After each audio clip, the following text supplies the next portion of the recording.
El tarot debemos estudiarlo a fondo, conocerlo, profundizar en él. Y cuando el maestro nos dice, el tarot es el mismo camino, es el mismo sendero, es la misma iniciación, es la misma vida espiritual de ese iniciado, de esa persona que verdaderamente se ha comprometido a hacer un trabajo espiritual, pues vale la pena que hagamos un análisis. Ese análisis, como ustedes están observando, tenemos 3 cartas extraordinarias del tarot. Una es el loco, el famoso lema, otra es el mago y otra es el eremita o ermitaño del tarot. Si el tarot debemos estudiarlo, conocerlo a fondo, de acuerdo a la sabiduría gnóstica, porque la gnosis es cábala, alquimia, tarot, magia, sabiduría, conocimiento del ser, pues vale la pena analizar lo siguiente. Miren ustedes, cuando estudiamos la sabiduría, nos dice que el que os llame elemitas no cometerá injusticia con tal que comprenda la palabra con perfección, porque existen, claro está, grados y grados. Esto quiere decir que existe un hombre que mora en silencio, un hombre que ama y un hombre vulgar de la tierra. En este caso vamos a referirnos al hombre vulgar de la tierra, porque el hombre vulgar de la tierra tiene que convertirse en el hombre que ama. Ese hombre que ama debe convertirse en el hombre que mora en silencio. Existe la carta número 6 del tarot, que es el que ama su vida espiritual, pero de ella hablaremos más adelante. Por ahora, ubiquémonos en el loco del tarot. Ese loco está dominado por los elementos de su propia naturaleza inferior. Sus elementos están gobernados por el ego. El ego hace lo que quiere con ese famoso loco del tarot mientras él no se decida a atender los impulsos revolucionarios del ser para que se someta verdaderamente de lleno a un trabajo en los 3 factores de revolución de la conciencia.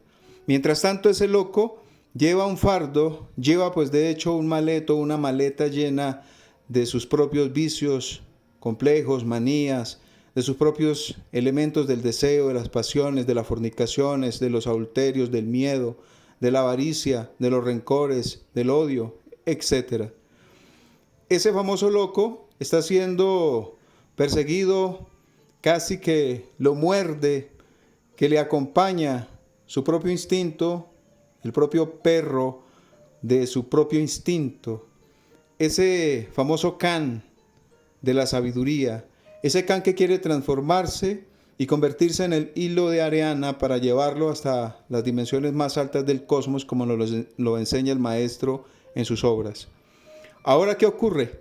Este loco, mientras no se decida a transformarse realmente, pues no logrará adquirir lo que se llama la verdadera sabiduría.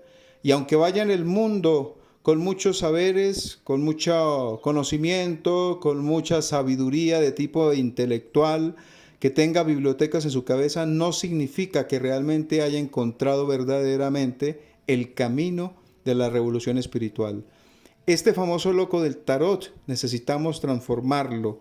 De esto hay que hablar mucho más porque es necesario hacer otra cápsula para seguir ampliando e ir conociendo que muchos que se dedican al estudio del tarot y de la cábala le dan ese comodín, le dan ese valor y dice que él puede estar en cualquier parte del tarot, que él se puede mover, aparecer y desaparecer.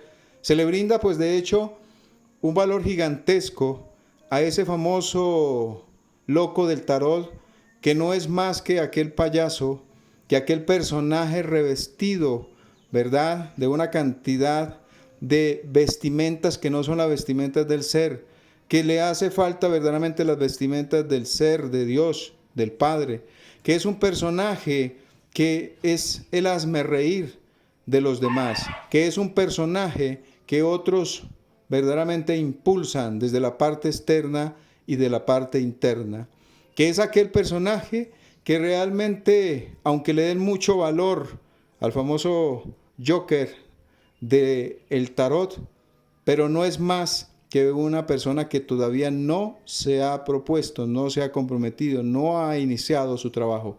En el momento que él inicie y vaya comprendiendo realmente la sabiduría del camino, la sabiduría gnóstica, él entenderá todo lo que lleva encima, cómo está vestido, cómo está su rostro, cómo está caminando, cómo va a sus pies un instinto animal que todavía no domina, que tiene un báculo, pero no es el báculo de poder, no es la columna como tal realizada, es un palo del mendigo, y que ese fardo que lleva en sus hombros verdaderamente debe desecharlo y llevar valores, llevar virtudes, llevar dones, facultades, fuerzas, atributos, leyes, llevar verdaderamente luz en su interior.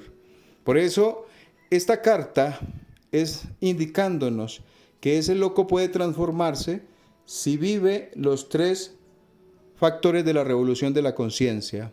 Y para eso necesitamos estudiar de cómo el loco del tarot se va convirtiendo en ese mago, se va convirtiendo en su propio camino en ese ermitaño que realmente mira hacia el futuro, ese ermitaño que lleva en sus manos una lámpara con la cual ilumina su camino, ese ermitaño que se envuelve en ese manto sagrado de Apolonio de Tiana, en aquel iniciado antiguo, ese iniciado que va a transformar el sol en la luna o la luna en el sol, o sea, una fusión extraordinaria, porque la luna tiene que emerger y esa luna será transformada en sol mediante el trabajo de las 3 fuerzas primarias de creación.